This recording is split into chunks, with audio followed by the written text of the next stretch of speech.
Once upon a time, Tina and the rope figure circled each other in the cave. The air grew heavy with tension, and the faint glow of the markings on the walls seemed to pulse faster, reflecting the rising energy in the room. Tina launched her body, moving swiftly like a striking arrow, but the figure anticipated and moved and disappeared faster into a whip of a shadow. You protect them? The figure voice echoed around her, but they do not deserve it. Tina whispered around, searching for the source of the voice. Who are you to decide what they deserve? You have endangered life, including innocent ones. The figure repeated, and the figure appeared again.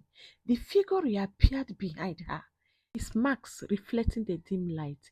I was born in this forest, just as you were, serpent, but I saw its true purpose long before you. This land does not belong to the villagers, it belongs to the forest himself. Who dare you speak of forest, yet you destroy it with your fire and your greedy? Tina shot back. The figure hesitated but a moment, then, with a sharp movement, they tore the marks from his face. Tina gasped. The figure was a taboo, a quite unassuring man from the village. You, Tina said, shocked. Taboo, why? Were you one of us? Taboo's face was twisted with bitterness. The forest told me it was a secret long before it chooses you. I was supposed to be their guardian before you were transformed. It rejected me. Tina felt a spine of sympathy, but her voice resolve hardened. The forest does not choose out of sympathy. It chooses those with pure hearts, not one driven by jealousy and destruction. Taboo raised his hand. As he raised his hand, summoning a swelling dark energy. You don't understand, Tina. This isn't about jealousy. It's about what is fair. If I can't be able to guide, then who can? And who will? Then no one can. Immediately the battle resumed with greater intensity. Taboo's power lashed out like a storm, and the cave trembled as Tina fought to defeat his attack. She used every skill she had learned, jogging and waving, striking with positions. Stop! Stop! Stop! Stop, Taboo! Tina cried. The forest can't heal if you will not let it. It is too late. It is too late, I say, for that, Taboo said, his voice cracking with emotions. This is only way I can make them use it, and this is the only way I can make them see, as he said. Suddenly, a binding golden light filled the cave. Ojara appeared, his form growing with the power of the forest. Taboo, Ojara said in his voice that was both gentle and firm. You have misunderstood the forest's purpose.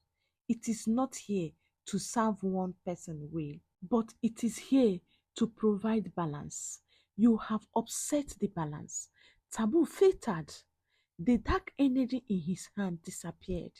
But I only wanted to protect it, he said, his voice barely a whisper. And you can, Ojara said, stepping closer, but not tough, but not there, not through distraction. Let the forest guide you as it guides Tina. Immediately, he dropped his knee, tears streaming down his face. I am sorry, I am sorry, he said. I don't mean, I don't mean for this. I don't mean for this to go this far. Ajara nodded. The forest forgiving those who seek redemption, but you must prove yourself through your actions. Tina stepped forward. Taboo, taboo. The village can rebuild, the forest can heal, but we need to work together. Taboo looked at her, his eyes filled with remorse. I will do whatever it takes to make things right again. Tina and Taboo returned to the village together, where the people are waiting nervously. When they saw Taboo, some shouted in anger, but Nana Kofi raised his hands and silenced them all. Kofi began to address the people. Taboo has confessed, Tina said. and he seek redemptions. Let us show him the same mercy the forest have shown us. The chief considered their word, and they nodded. Let him prove himself.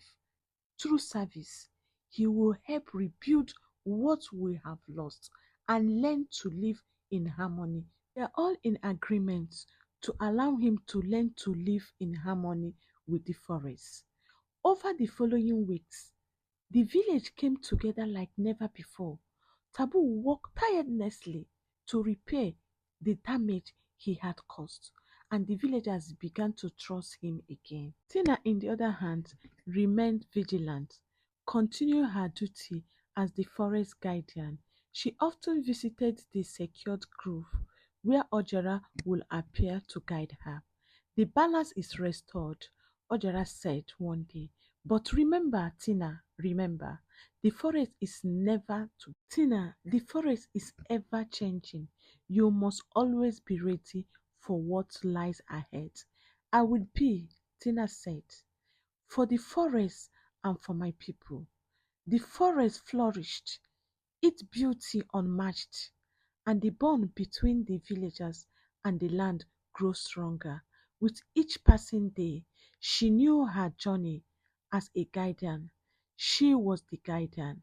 Guardian was far from ever, but for now, peace has restored. Peace has come to the normal village. And so on, with the forest as her ally and the village by her side, Tina stood ready for whatever the future would bring. At sunrise, the beautiful village of Noma strived with uneasy. A stranger arrived, tall and a bare-shouldered, wearing a cloak made of animal hide. He carried a long spear and had a sharp eye that seems to pierce through everything that landed, just everything that landed on. The villagers began to whisper nervously, "Who is he?" The man introduced himself as Abako, a hunter from a distant land. "I have heard of the serpent hiding in this forest," he said. "It is my duty to rid the land." Yes, it is my duty. It is my duty to rid the land of such creature. Nana Kofi frowned. "The serpent you speak of is not a threat. It is under the forest protection." But Abaco only laughed. "A snake is always a snake. They bring nothing but trouble." In the forest, Tina felt a strange chill. She knew the thunder, and she knew the hunter has arrived. Ojara warned. Ojara's warning echoed in the mind. "You cannot let him harm the forest," Ojara said, chilling his protection around her. "But what if I fail?" she asked. Her voice trembled. Ojara fixed her with his golden eyes. "You have the strength. You have the strength of the forest within you. I trust yourself." Tina resolve hardened. "I will protect my home. I will, no matter what." Immediately, Abaco wasted no time. He set trap throughout the forest, leading a line to lure the serpent. But the forest seemed to resist him. The tree cracked, and the animals scattered whenever he approaches them. Immediately, Tina, watching from the shadow, used her newfound ability to outsmart him. She slightly silently, damaging all the traps and scattering them all. Abuko grew frustrated. "This is not ordinary serpent," he muttered. "It is clever." One evening, as the sun disappeared low the horizon, Tina found Abaco setting another trap near a clear grove. She knew, and she never seen it again. She knew the grave was home to the oldest and for the oldest tree in the forest. A tree said, and a tree to behold, the forest of the spirit, as she said. She couldn't allow him to recreate it again. Using her snake form, Tina crawled around a low branches, watching silently. When Abaco reached for the trap, she hissed loudly. Her scary moments in the fading light grew longer. Abaco frozen, show himself, serpent. Tina emerged, her body toiled around him, leaving his front head. Hunter, she said, her voice both human and otherwise. Abaco's eyes wailed. You can speak. I am not your enemy, Tina said. But if you harm this forest, I will stop you. Abaco lowered his spear silently. You are unlike any creature I have hunted before. What are you? I am Tina, a guardian of this forest, she replied. And you have no right to be here, as she said. He hesitated. Only a hunter creature that can threaten a village. If you mean no harm, prove it. She led Amako to the heart of the forest, where the coolest tree stood. It is massive. It is a massive trunk. Yes, it is. It was covered in a growing moss, and its roots spread like a river through the earth. This is tree. This tree is the life of the forest, Tina explained to him. If it is die, everything here will wither. Amako stared and looked at her. I have never seen anything like this for my entire life. Suddenly, a loud crack echoed through the forest. Tina and Aboko returned. They turned to see smokes rising from a distance. Immediately, Amako and Tina rushed to the village. A fire had broken out, consuming all the whole thatch roofs in the village hunt. The villagers tried to put it off, but they couldn't, throwing buckets of water on the flame. Tina didn't hesitate, using her powerful snake form around the burning hunt and smoothing the flames. The villagers stared in shock. She saved us, someone shouted, but others still looked wary. What if she didn't start the fire? Tina ignored their doubts and continued to help. Amako, impressed by her bravery, joining her using his own spear to clear the debris. Immediately when the fire was finally out, Nana Kofia stepped forward. Tina have shown us her true nature. She is not a threat. She is a protector. The chief nodded. But who started the fire? Amako spoke up. I saw footprints leading away from the village. Someone wanted to cause a chaos. The villagers murmured in fear. Who would that be? Who would do such a thing in our land? That night, Tina returned to the forest, her heart heavy. Who would harm my people? Who would harm my village? She wondered. Ojara appeared, his golden eyes glittering. Not all enemies came from outside. Someone hid in the plain sight. Tina frowned. Do you mean someone from my side? Do you mean someone from Anyoma? No, it can't be. Immediately, Ojara nodded. But be careful, Tina.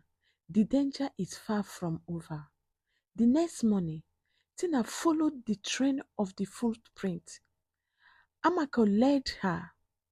As Amako had mentioned, they led deep into the forest, twisting through thick undergrowing and crossing the shadow of the stream. The prints were small, but though they belonged to a child, but the peace and deep suggested urgently. Tina paused by a clearing where the tracks disappeared into a part of a disturbed earth. As she studied the ground, Ojara appeared beside her. This is not ordinary. It is not an ordinary intruder, Ojera said. Someone has been using the forest, using our forest power to harm us, and also using the power for a selfish reasons. Tina heart sank. Who could that be? Who would do such a thing in our own forest? As she mounted. Immediately, Ojara coiled protectively around her. You must uncover the truth before more harm is done. Trust no one. Trust no one. Tina returned to the village again. She found people uneasy. The fire had left some without home, and they whispered of the misfortune which have struck them. Amako stood near. He stood by the chief hut, sharpening his spear. When he saw Tina, he beckoned her closer. Something doesn't add up, he said. I spoke to Koje again. He saw someone near the forest before the fire started. A man wearing a dark robe. Tina frowned. A robe? No one in Norma dresses like that. Exactly, Abako said. Whenever it was, they don't belong here. That night, the villager held a meeting around the central fire. The chief addresses the people. His voice grieved. We must stand together in this trouble one time, he said. But we also need answers. He set the fire. And who set the fire? And why? Tina stepped forward, her snake form glittering in the firelight. I have been tracking the person. They all hidden in the forest, using its power for evil. The villagers exchanged unnecessary glances. Some nodded in agreement, but others still looked at Tina, as Tina was speechless. Let one prove it, no one said. Let her find the intruder and bring them to us. All of them mounted. Tina ventured deeper into the forest, determined to uncover the truth and reach a cave hidden behind a waterfall, a place she had never seen before. Inside, the air was damp and cold. Flickering torchlights revealing strange mark on the wall, symbol that seems to pulse with energy. Tina had no resting sound and turned to see a figure in the dark robe. Their face was hidden by a carved wooden mark. You should not have come here, the figure said, their voice echoing easily. Who are you? Tina demanded. The figure raised hands, and the air returned back to him. I am the grateful keeper, and I am the rightful keeper of this forest. You are an intruder, he mouthed. Before Tina could respond, the figure attacked. A burst of energy shot from their hands, striking the ground where Tina had stood moment before.